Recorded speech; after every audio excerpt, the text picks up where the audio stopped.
Soyez les bienvenus à ce rendez-vous d'information. Voici le sommaire de ce journal. Ce vendredi fut célébrée la grande fête musulmane de l'Aïd el-Kébir. La communauté musulmane de Côte d'Ivoire a, dans les mosquées, prié pour la cohésion et reçu des bénédictions. Nos reporters vous rapportent ce soir les images de cette célébration. L'Union européenne et le Programme des Nations Unies pour le développement s'investissent pour le développement en Côte d'Ivoire. Les deux organismes ont signé dans ce cadre une convention pour la réalisation des différents projets. Des précisions vous seront données au cours de cette édition.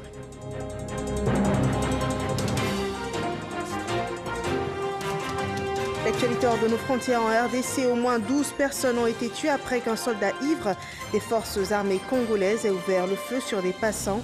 Parmi les victimes, une fillette de 2 ans. Le coupable présumé serait toujours en liberté et armé. Bienvenue dans ce 23h. Ce vendredi, jour de coutume dédié à la grande prière, la salat, la grande prière musulmane, était le jour de la célébration de l'Aïd el-Kébir, encore appelé la Tabaski. Le chef de l'État, comme tout fidèle musulman, était avec famille et proches pour prier Allah sous la direction de l'imam Cissé Djigiba. Le témoignage de Mahama Traoré. La Tabaski, bien plus qu'une fête de dégustation du mouton, elle incarne la foi et la soumission du prophète Abraham envers Dieu. La genèse de ce récit coranique a été relatée au chef de l'État par l'imam Djigiba Cissé à la suite de la grande prière officiée dans l'enceinte de la résidence présidentielle, aux côtés du président de la République, famille et proches collaborateurs. Dans le désert de la Mecque, Sayyidina Ibrahim vit en songe qu'il devait sacrifier son fils Ismaïl. Et à son réveil, il lui raconta sa vision en ces termes. « Ô mon fils, je me suis vu en songe en train de t'immoler. Vois donc ce que tu en penses. » Le fils Ismaïl, serein et calme, répondit ceci à son père. « Ô papa, fais ce qui t'est recommandé par le Seigneur du monde. Tu me trouveras, Inch'Allah, du nombre des endurants, des patients. » Au moment où il s'apprêtait à accomplir l'acte d'immoler son fils, la voix d'Allah arrêta son geste en lui disant ceci. « Ô Abraham, tu es fidèle à ton engagement, à ton songe. Rachète ton fils avec le bélier que voici. » Pour le guide religieux, l'acte de dévotion du prophète Abraham et de sa famille inspire plusieurs enseignements. Imam Djigiba Cissé insiste en particulier sur la capacité de résilience du croyant musulman face à l'épreuve. Celui qui croit à Allah d'une foi sincère, je lui donne une porte de sortie à toutes les difficultés auxquelles il est confronté. Examinons notre vie à nous-mêmes. Combien d'épreuves que nous traversons depuis des années et des années, je dirais depuis l'enfance jusqu'à cet âge. Des épreuves de diverses natures qui peuvent ébranler. Mais le Seigneur demande dit ceci, celui qui craint Allah et qui s'en remet à lui, il lui facilite le chemin d'accès au bonheur auquel il aspire. Le président de la République s'est adressé aux Ivoiriens à l'issue de la prière. Nous venons de prier pour la paix dans notre beau pays. Nous venons de prier pour que tous les habitants de Côte d'Ivoire aient la santé par ce temps de pandémie, le coronavirus qui a fauché beaucoup de nos concitoyens. Et je voudrais dire à tous mes concitoyens que l'Aïd el-Kébir est une fête, un moment de recueillement pour nous tous. Et prier le Seigneur pour que la Côte d'Ivoire continue d'avancer dans la paix. Bonne fête de Tabaski à tous nos concitoyens. En cette journée de célébration, prières et bénédictions sont fortement recommandées et exaucées. Alors l'occasion est mise à profit par le chef de l'État et ses proches pour adresser des vœux sincères et pieux à Dieu. Des prières et bénédictions ont aussi été dites à la grande mosquée de la Riviera Golf où s'est tenue la prière officielle de cette grande fête de l'Aïd el-Kébir. Là-bas, la prêche de l'imam était axée sur les actes de paix avec les fidèles musulmans. Était également présent en cette mosquée le tout nouveau Premier ministre Ahmed Bakayoko. Suivons ce récit de Pargasso Reconnaît. Grande mosquée de la Riviera Golf dans la commune d'Ekokoudi. Imam, guide religieux, autorités et fidèles musulmans ont effectué nombreux le déplacement en vue de prendre part à la prière de la fête de l'Aïd el-Kébir, la fête du sacrifice du mouton ou encore la fête de la Tabaski. Prière célébrée le 12e mois du calendrier hégirien, qui est également le point culminant du pèlerinage à la Mecque, 5e pilier de l'islam. L'imam principal de la mosquée de la Riviera Golf, Traoré Mamadou, a, dans son sermon, mis l'accent sur l'importance du sacrifice d'Abraham avant d'exhorter la communauté musulmane au respect des mesures barrières pour lutter contre la maladie à coronavirus. Il n'a pas manqué d'inviter les fidèles et l'ensemble de la classe politique à la paix et à la cohésion. Il nous est donné de constater ces derniers temps la tenue de propos et de discours enflammés, faisant craindre une période pré- et post-électorale tendue et électrique. Nous devons tirer les leçons du passé pour mieux appréhender et construire le présent et le futur. J'interpelle donc tous les acteurs politiques et les exhorte de façon solennelle, avec insistance, à privilégier l'intérêt supérieur de la nation et à bannir par conséquent de leurs propos et de leurs actes tout ce qui incite à la haine, à la violence et à la division. Le message de l'imam appuyé par le tout nouveau Premier ministre représentant le président de la République Alassane Ouattara, Ahmed Bakayoko, a invité les guides religieux à multiplier prières et adorations pour le chef de l'État et pour des élections apaisées en Côte d'Ivoire. J'ai l'occasion d'avoir ma première prise de parole en tant que Premier ministre, car comme vous savez, j'ai été nommé hier. Je rends grâce à Dieu, j'exprime ma gratitude au président de la République.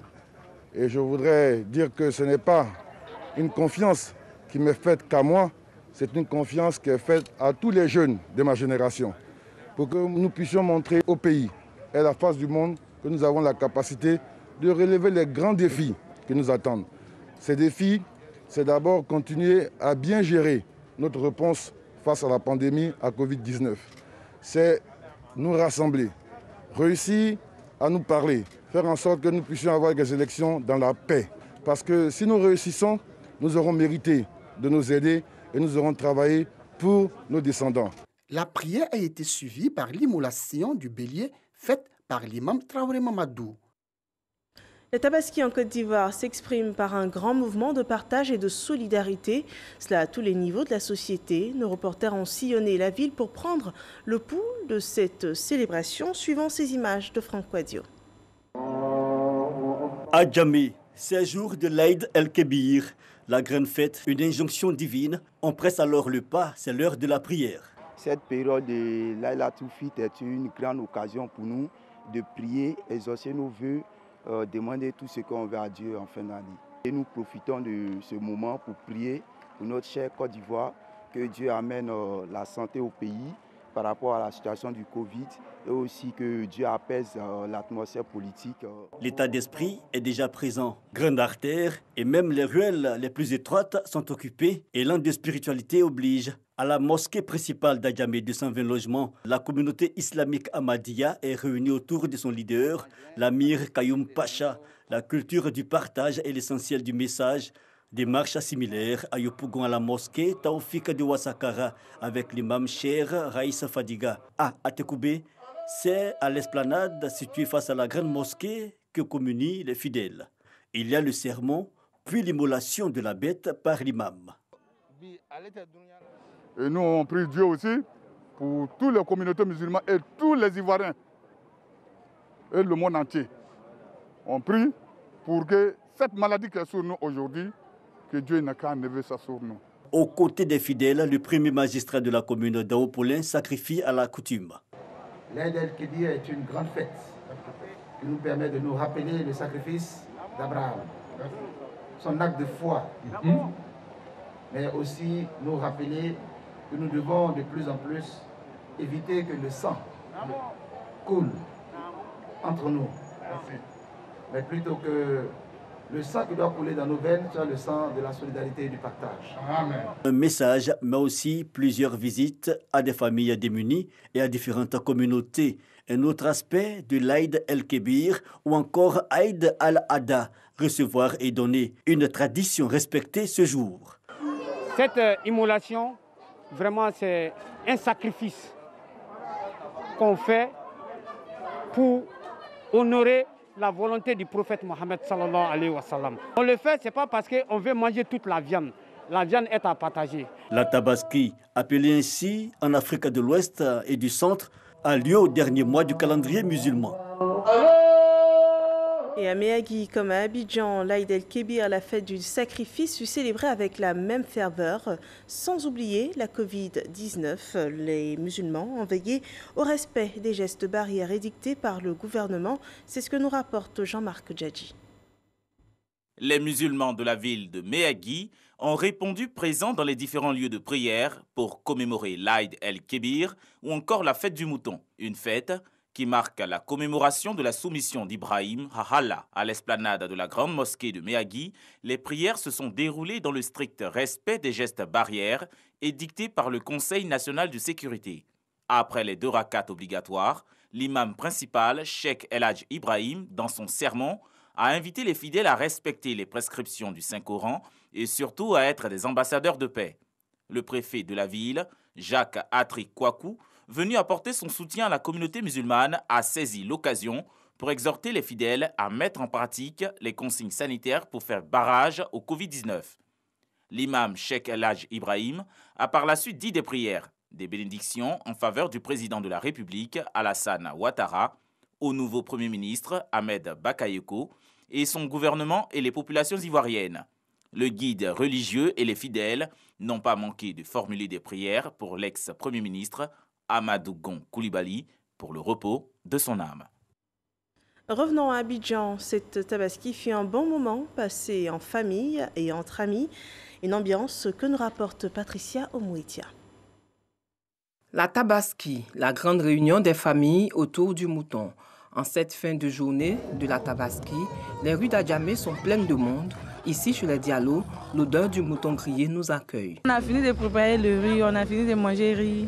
Mais c'est maintenant on est en train de griller viande pour les soirs. On fait thé dehors.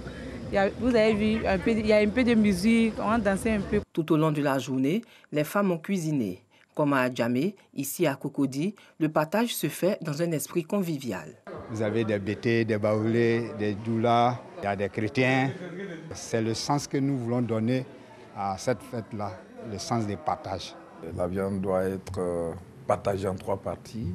Une partie pour la famille, une autre pour les voisins et une autre qui va pour les nécessiteux. Et c'est ce que nous avons fait pour obéir à la tradition islamique. Fêtée 2 mois et 10 jours après le Ramadan, la tabaski est célébrée chaque année par tous les fidèles musulmans. L'esprit est à la fête, mais l'on n'oublie pas cette crise sanitaire qui nous accable et endeuille les familles. Voyons l'évolution de la pandémie de coronavirus en Côte d'Ivoire.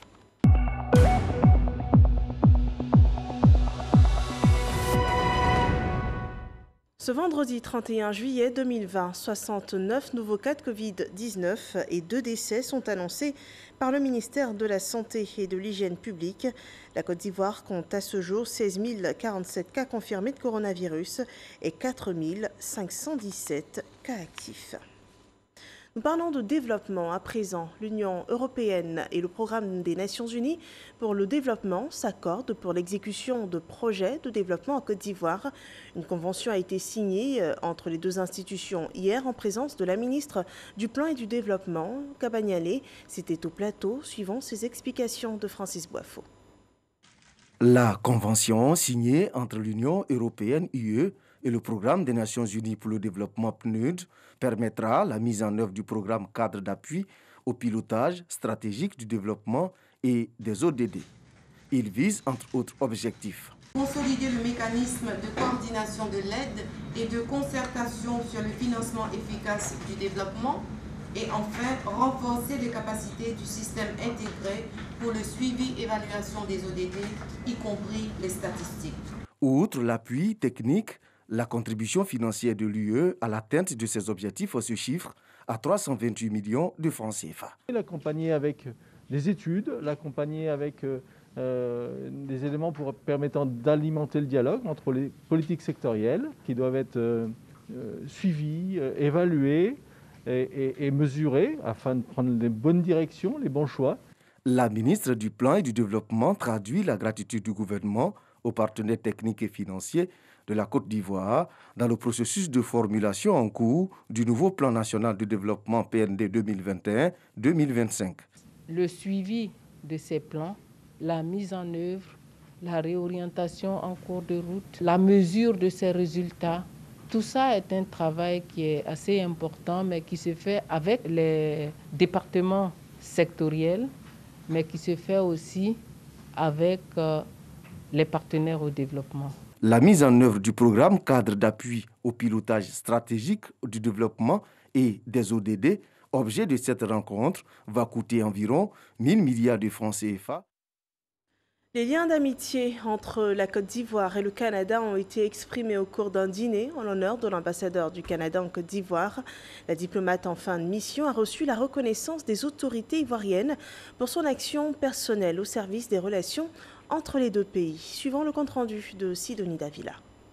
Au nom du président de la République et en vertu des pouvoirs qui nous sont conférés, nous vous faisons honneur de l'ordre national de Côte d'Ivoire. Fin de mandat de l'ambassadeur du Canada en Côte d'Ivoire. C'est le 29 septembre 2017 que Julie Schuldeis a présenté ses lettres de créance au président de la République, Alassane Ouattara. Un séjour marqué par son engagement et sa disponibilité dans l'accomplissement de sa tâche qui ont permis de contribuer à la consolidation des relations entre la Côte d'Ivoire et le Canada.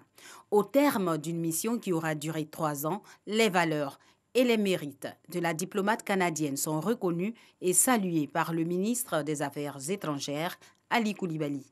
En organisant ce dîner en votre honneur, j'avais le souci non seulement de dire au revoir à la grande amie de la Côte d'Ivoire que vous êtes, mais aussi affirmer solennellement que votre mission a été accomplie avec succès, à la grande satisfaction du chef de l'État, du gouvernement et du peuple ivoirien tout entier.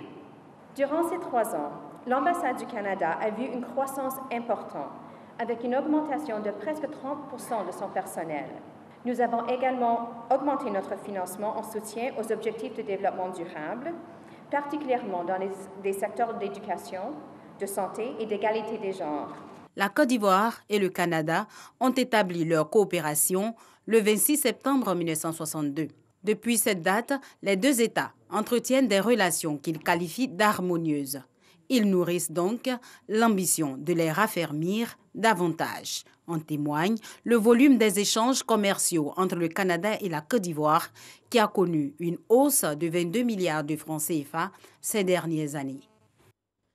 Dès demain, 1er août 2020, s'ouvre la Semaine nationale de la propreté. Cette année, elle engage le citoyen à s'investir pour la santé et le bien-être. Cette semaine, dite de la propreté, prendra fin le 6 août prochain. Des précisions sur le déroulé sont données par Grace Kando. C'est parti pour la 5e édition de la Semaine nationale de la propreté SNP qui se tient du 1er au 6 août et ce, en prélude à la fête nationale. Cette initiative se veut communautaire en mettant la population au centre de l'action sociale de lutte contre la malpropreté. La propreté et la qualité du cadre de vie font partie des principaux déterminants du bien-être des populations et de leur productivité. Elles sont également des facteurs importants d'amélioration de l'esthétique du paysage, de nos cités et de l'image de notre pays. Malheureusement, et malgré les efforts du gouvernement, la problématique de la malpropreté et de la dégradation de la qualité du cadre de vie demeure, principalement due à l'incivisme des populations. La propreté, un engagement citoyen pour la santé et le bien-être, thème retenu pour cette semaine nationale. Elle sera meublée par plusieurs activités. L'opération Grand Ménage, qui n'est plus à présenter, aura lieu le samedi 1er août 2020 sur toute l'étendue du territoire national. À travers cette opération, il s'agira de susciter auprès des populations des actions citoyennes concrètes. Après l'opération Grand Ménage, se tiendront tout le long de la semaine des activités communautaires de nettoyage qui mobiliseront les populations, les ONG, les communautés de salubrité, les comités de quartier ainsi que les opérateurs privés de la salubrité. La cérémonie officielle de cette 5e édition de la Semaine nationale de la propriété sera célébrée ce mardi 4 août dans la commune de Koumassi. Il y a du nouveau à l'horizon pour la SICOGI, la Société ivoirienne de construction et de gestion immobilière. Du haut de ses 58 années d'existence, est toujours aussi pleine de projets pour les Ivoiriens. Elle annonce d'ailleurs de nouveaux programmes immobiliers dans le Grand Abidjan. Abdoulaye Koné en dit davantage sur ce projet. Après une série de crises financières qui ont conduit à sa quasi-faillite, la SICOGI est de retour. L'entreprise renaît après un rigoureux plan de restructuration lancé par l'État de Côte d'Ivoire. Aujourd'hui, la société est en train d'achever son redressement financier et opérationnel. Elle a signé des partenariats importants avec des entités, n'est-ce pas, de bonne renommée. Elle a bénéficié du soutien de son actionnaire principal, l'État. Nous avons, fait notre travail d'assainissement interne. Donc, toutes les conditions sont réunies aujourd'hui pour que la SICOGI joue le rôle qu'elle n'aurait jamais dû arrêter de jouer. La mission de sauvetage de ce fleuron du logement économique et social a réussi. L'entreprise revient sur le marché avec de nouveaux projets tels que Concorde 3 et 4 à PK18 et Azito 2 à Yopougon. La SICOGI s'est redressée, nous avons des opérations qui ont redémarré. Les clients, malgré tout, ont gardé leur confiance en la SICOGI. Aujourd'hui, vous allez voir que nos programmes à venir, qu'on appelle les programmes Ville Nouvelle, répondent vraiment sont faits selon un concept nouveau. Nous en avons l'expérience, nous en avons l'expertise. Détenue à 84% par l'État de Côte d'Ivoire, la SICOGI entend jouer son rôle de pionnier dans le secteur avec de novateurs projets immobiliers à Bassam, Bouaké, Yamoussoukro et San Pedro. 35 personnalités reçoivent le prix africain de développement. Cette deuxième édition a vu récompenser également 3 agents du groupe RTI, dont le directeur général Fosseni Dambélé, suivant le compte-rendu de Patricia Omouitia. 35 lauréats issus de 8 pays. Des distinctions qui visent à promouvoir les actions de développement des acteurs africains. Plusieurs prix attribués. Au sein de la RTI, 3 prix ont été décernés. Prix du meilleur agent pour la promotion et le développement des médias attribué au directeur général de la RTI, Fosseni Dambélé. Prix du meilleur reportage télé attribué à Kader Sogodogo et le prix du meilleur présentateur télé attribué à Kolo Koulibaly selon le prix africain de développement. Quand on reçoit ce genre d'interpellation, c'est de continuer à travailler davantage et de mériter cette confiance, la confiance des téléspectateurs. Alors nous, quand on fait, évidemment, on sort la liste donc, des nominés, on le remet donc à nos experts, c'est eux qui font le sondage, et c'est à l'issue de ça, sur l'indice de notation qui est de 100, c'est à l'issue de ça évidemment, qu'on nous donne la liste définitive des lauréats. Les lauréats sont donc informés par voie de courrier. Pour cette deuxième édition du prix africain de développement, le thème retenu est « Développement et arrêt de l'immigration clandestine ». C'est le travail de tous mes collaborateurs. Tous mes collaborateurs qui ont été admirables d'assiduité et d'abnégation par rapport au travail qui se fait au quotidien. Le secret, c'est un système de management très simple. Considérer tout le monde sur le même pied d'égalité et tirer le maximum de ce dont chacun est capable.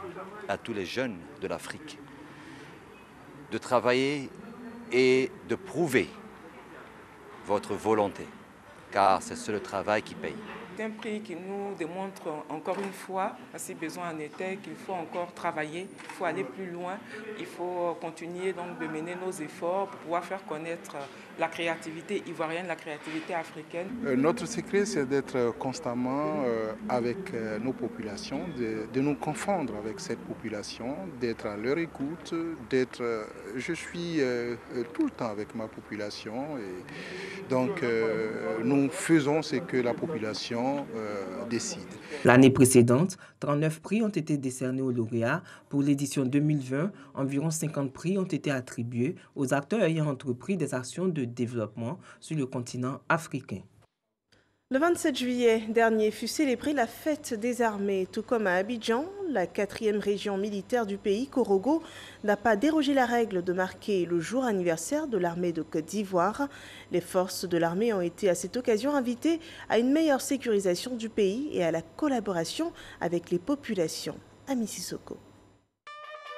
Prise d'armes et honneur militaire au drapeau. Minute de silence en hommage au Premier ministre Amadou Gon Coulibaly et aux soldats tombés au champ d'honneur. Sont là quelques temps forts de la célébration de la 2e édition de la fête des armées à Korogo. Cette fête vise à célébrer les mérites des forces de défense et de sécurité et leur rappeler les vertus qui doivent les guider, notamment la discipline, le don de soi et l'amour de la nation afin que les populations soient fières de leurs armées. Cette conquête ne saurait se faire sans que les forces armées n'assument pleinement leur rôle dans la consolidation de la cohésion sociale, de la paix et du développement de la nation. La situation sécuritaire du pays, la pandémie de la maladie à Covid-19 et la présidentielle d'octobre prochain ont constitué les principaux axes de l'intervention du colonel-major Mohamed Bachir Cissé, commandant la 4e région militaire. L'action des armées sera plus que déterminante dans ce sens où elle consistera d'une part à maintenir l'équilibre social, à œuvrer davantage au renforcement du lien armée-nation et d'autre part à mobiliser nos troupes pour la sécurisation de cette échéance électorale. La fête des armées, une initiative saluée par les populations face au contexte sécuritaire lié au terrorisme et au djihadisme. Ce que je peux dire à nos parents, c'est d'abord d'écouter les forces de l'ordre. Tout ce qu'on leur dit comme sensibilisation, c'est-à-dire lorsqu'on leur dit tous les étrangers suspects que vous ne connaissez pas bien, il faut les signaler soit à la police, soit à la gendarmerie, soit aux militaires, parce que c'est seules les informations qui peuvent nous permettre de lutter contre ce phénomène. Ce sont des journées qui permettent d'ouvrir un peu plus l'armée, de faire davantage connaître ce qu'on appelle communément la Grande Muette, et à partir de ce moment de renforcer le lien armée-nation. Le colonel-major Mohamed Bachir Cissé a appelé au patriotisme et à la nécessaire collaboration entre les populations et les forces de défense et de sécurité. À présent, l'actualité hors de nos frontières. En République démocratique du Congo, un militaire ivre a ouvert le feu sur des passants, tuant au moins 12 personnes, dont une fillette de 2 ans. Cela s'est passé la nuit dernière dans la région d'Ouvira, au sud du Kivu, à l'est du pays. Le bilan provisoire est de 12 personnes tuées et 9 blessés qui seraient dans un état critique. L'auteur de cet acte serait en fuite avec son arme. À 16 h, une délégation de l'armée et de la mission de l'ONU est sur place pour calmer la population qui manifeste contre l'armée. À Hong Kong, ce vendredi a été annoncé le report des législatives pour cause de coronavirus, alors que les anti-Pékin espéraient remporter le scrutin et obtenir pour la première fois la majorité au Conseil législatif. Il est reporté d'1 an, cette décision qui provoque la colère de l'opposition pro-démocratie qui avait enjoint Carrie Lam de ne pas instrumentaliser la pandémie pour se protéger d'une déroute dans les urnes. Et nous terminons ainsi cette édition d'information. Retrouvez dès 6 h 30 demain un autre point sur l'actualité. Une très belle fête encore à tous les musulmans. Très belle fête de l'Aïd el-Kébir. Passez une excellente fin de soirée chez vous.